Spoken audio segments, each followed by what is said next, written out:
जय हिंद बच्चों, कक्षा 9वीं की हिंदी की पाठ्य पुस्तिका 36 भाग 1 के काव्य खंड के पहले काव्य पाठ साखिया और शबद के तीसरे भाग में आप सभी का स्वागत है।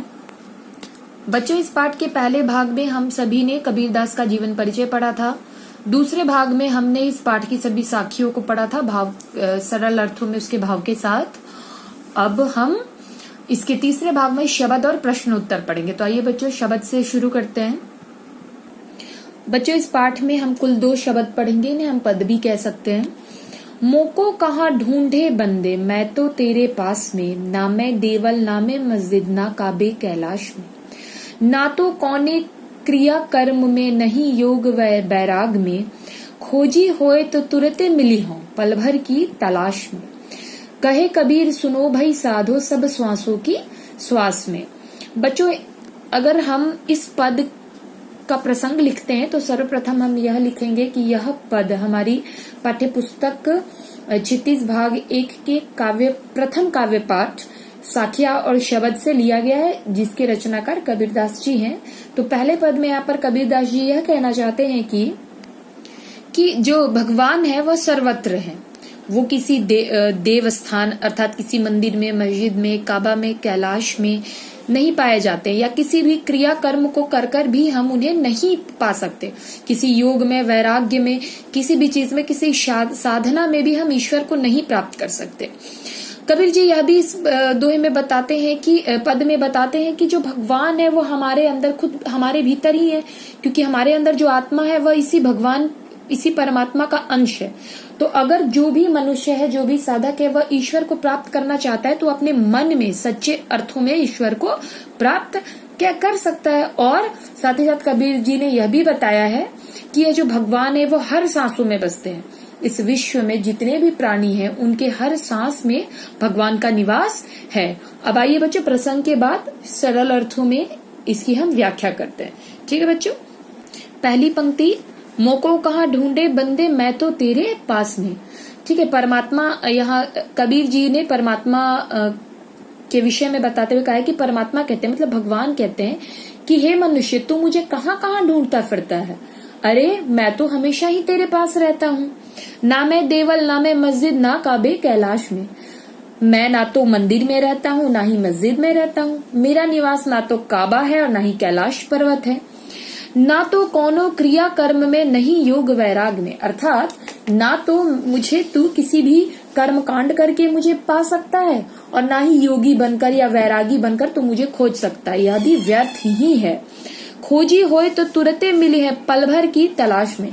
अब यहाँ पर फिर भगवान कबीर जी बताते हैं कि भगवान क्या कहते हैं कि यदि सच्चा खोजने वाला हो तो मुझे एक पल में खोजने पर ही मैं उसको मिल जाता हूँ।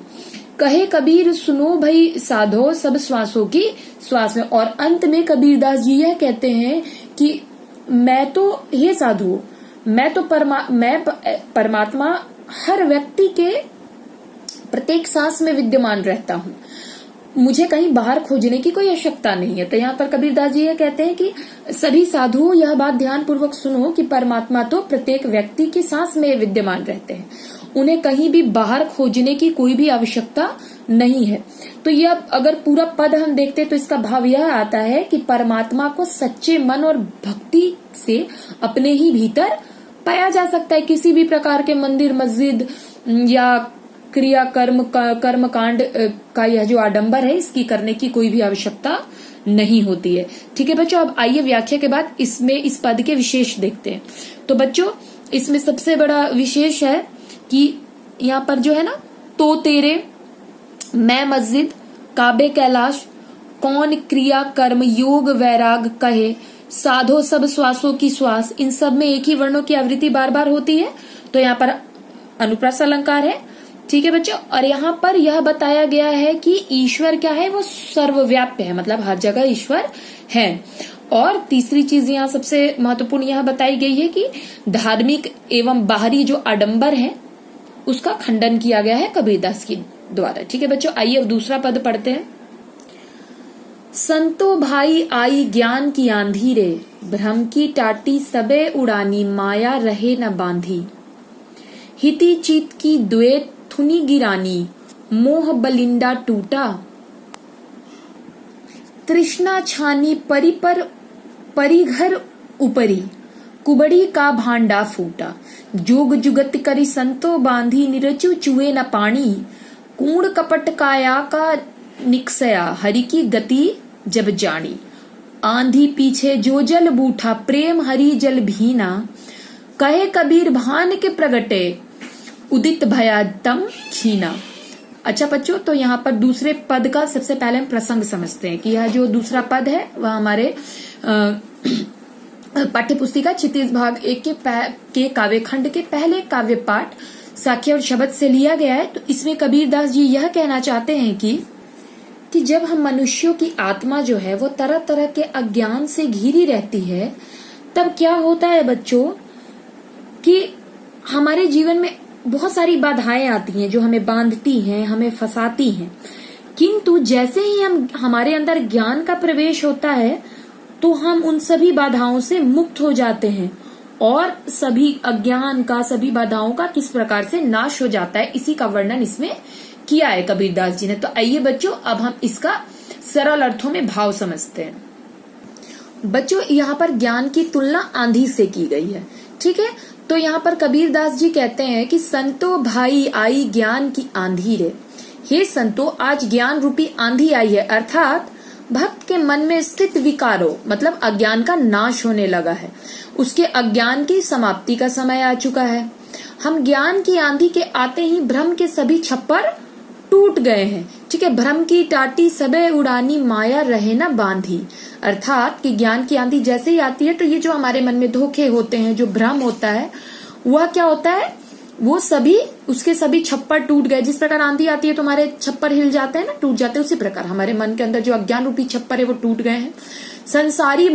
जो सांसारिक मोह माया इसके बंधन में हम बंधे थे, तो ज्ञान की आंधी आते ही हम जो मानव के जो धोखे होते हैं, ये मोह माया का जो बंधन होता है, इन सबसे हम मुक्त हो चुके हैं।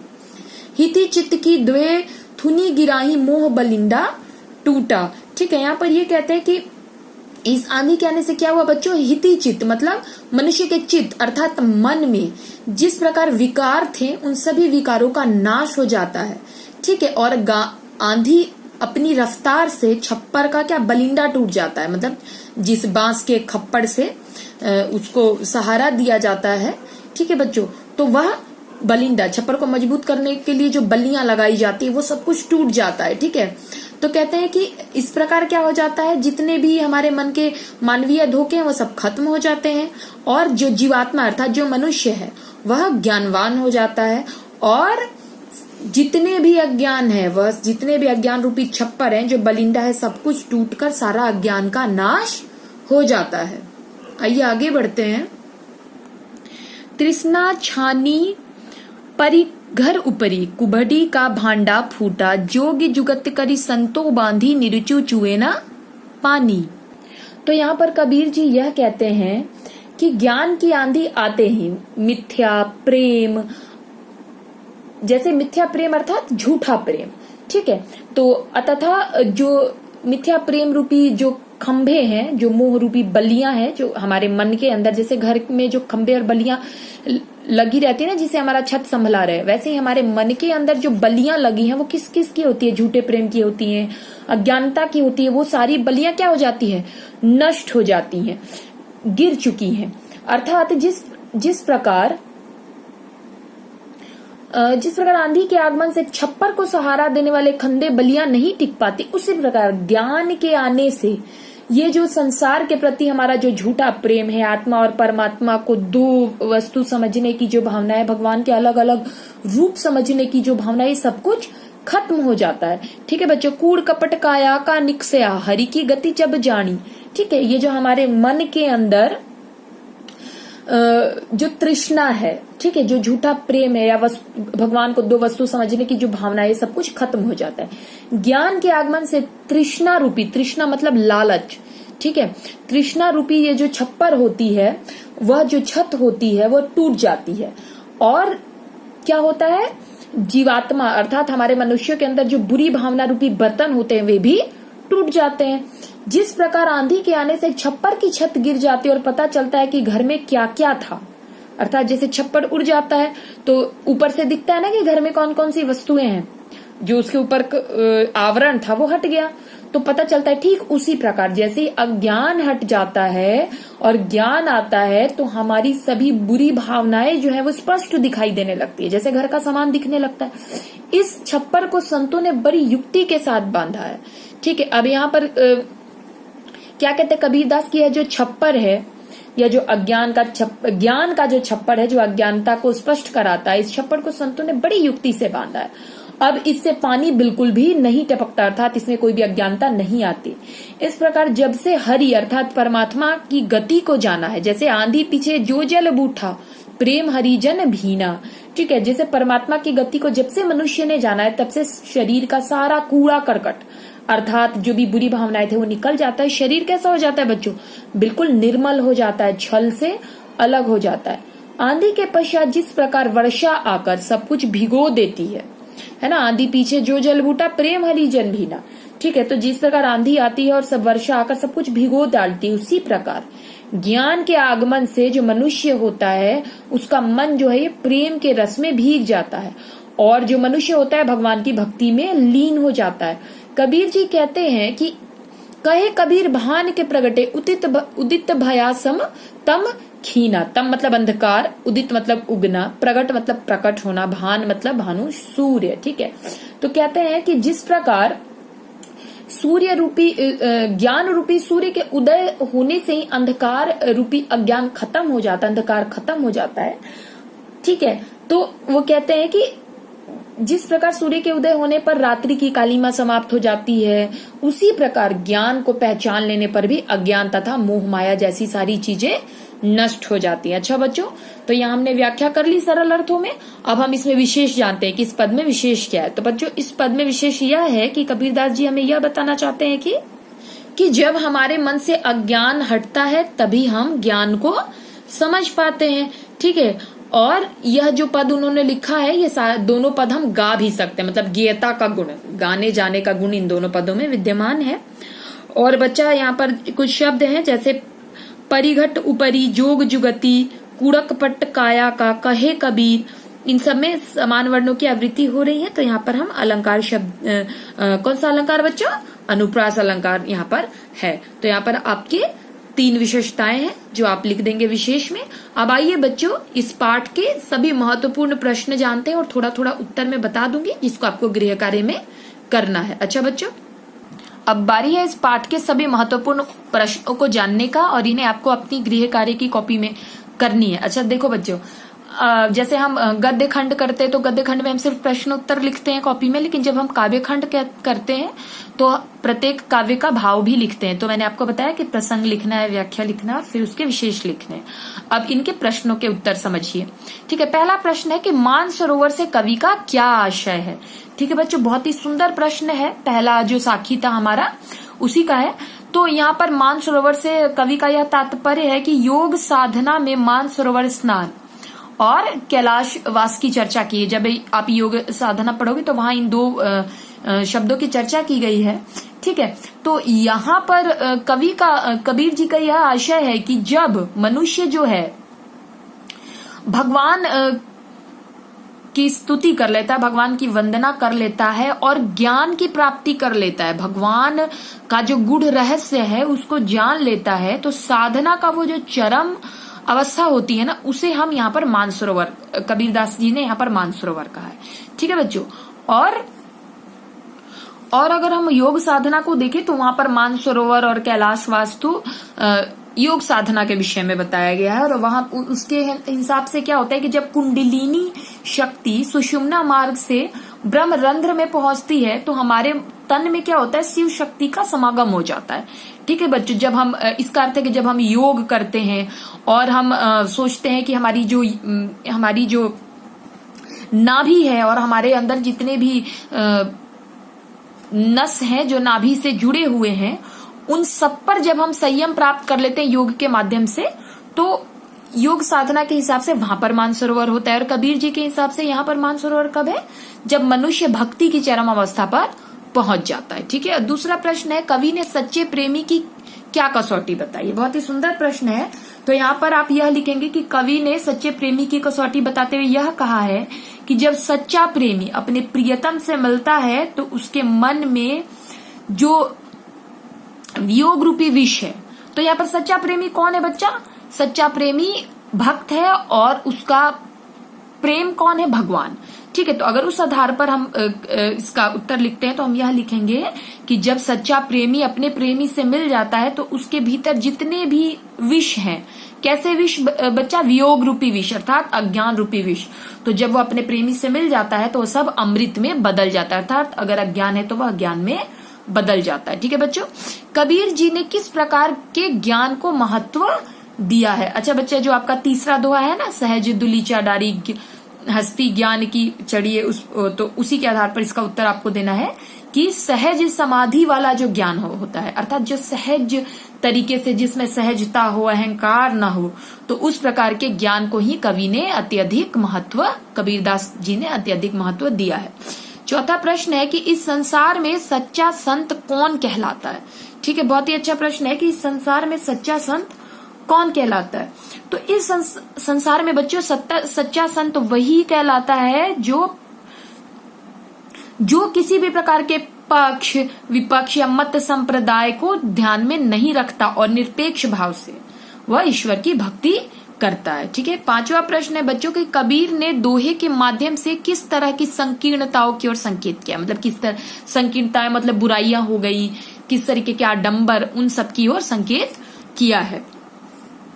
तो इसका उत्तर आप लिखेंगे इस प्रकार से कि कवि ने क्या बोला है कि जो धार्मिक संकीर्णताएं होती है ना, जैसे हिंदू मुसलमान है, भेद करना, ठीक है, अलग अलग धर्मों को मानना, कुल जाति को मानना, छुआछूत की भावना रखना, तो इन सारी संकीर्णताओं को उन्होंने दूर करने की बात किया है या उसी के ऊपर संकेत किया है। छठा प्रश्न है कि किसी भी व्यक्ति की पहचान उसके कुल से होती है या उसके कर्मों से? तर्क देकर स्पष्ट करें। मैंने आप सभी को साखी बताया था ना पढ़ के कि